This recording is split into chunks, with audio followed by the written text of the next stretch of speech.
My question is for Lord Bew. You mentioned that Redmond and Carson were quite close on a personal level. I just wondered if you could expand on that anymore. Did they, were they good friends? Did they go play hurling together or go to the races or what? Well, in what way did they interact?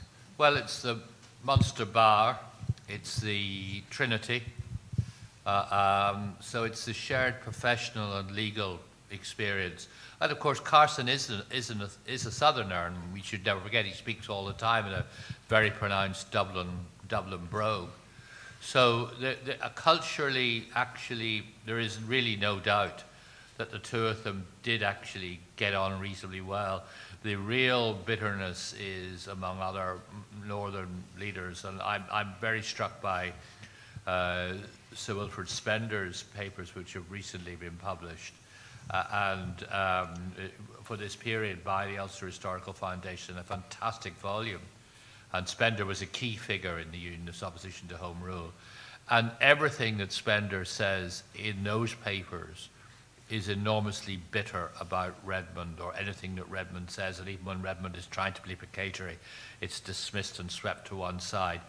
And yet, later on in his diaries, not included in the papers published by the Ulster Historical Foundation, you can find Spender saying, well, actually Redmond was, decades after Redmond's death, actually a reasonable person, a woman could have done business with, and so on, unlike the current leaders of nationalism. And that's an example of a real difference, a real failure of comprehension. But Redmond is terribly influenced by Trinity. Redmond's wife is Protestant. Sorry, not first, second wife's Protestant.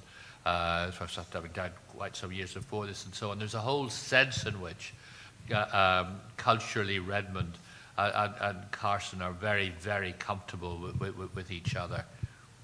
Yes, on the eve of the First World War, they shake hands, don't they, for the old days on the circuit, and it reminds us of course, Carson's cousin, Moira de Butler, was the person who gave name to Sinn Féin at that first meeting with Arthur Griffith in 1905.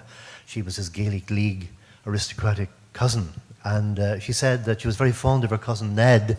The only thing she couldn't stand about him was, and you haven't guessed it, his terrible Dublin accent. And that's what she said.